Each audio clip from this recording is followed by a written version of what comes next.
শুভেচ্ছা সবাইকে। বন্ধুরা কেমন আছেন সবাই? আশা করছি সবাই ভালো আছেন এবং সুস্থ আছেন। আজকের মেথড নাম্বার 1, ওয়েবসাইট রিভিউ দিয়ে ওয়ারিয়র প্লাস অ্যাফিলিয়েট কিভাবে করা যায়। ওয়েবসাইট রিভিউ লেখার সময় আমাদেরকে মনে রাখতে হবে অবশ্যই ইন্ট্রোডাকশন লাগবে।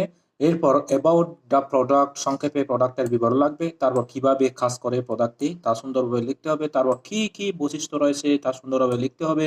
তারপর এই প্রোডাক্ট দিয়ে কি কি করা যায় সে বিষয়ে সুন্দরভাবে বর্ণনা দিতে হবে। তারপর এই প্রোডাক্টটি কিভাবে খাদ্যের জন্য পারফেক্ট, এই প্রোডাক্ট দিয়ে কি টাকা ইনকাম করা যায় কিনা, কোনো প্রকার বোনাস রয়েছে কিনা, এবং মানি ব্যাক কোনো গ্যারান্টি রয়েছে কিনা, এবং কত দিনের মানি ব্যাক গ্যারান্টি রয়েছে, এবং আপনার ফাইনাল ওপিনিয়ন কি। এই ধরনের ডিজিটাল বা ফিজিক্যাল প্রোডাক্টস আপনি যেখানেই মার্কেটিং করেন না কেন, আপনার ওয়েবসাইট রিভিউ লেখার জন্য আপনাকে অবশ্যই এই 10টি পয়েন্ট আপনাকে মাথায় রেখে সুন্দরভাবে রিভিউ লিখে আমাজন অ্যাফিলিয়েট মার্কেটিং এবং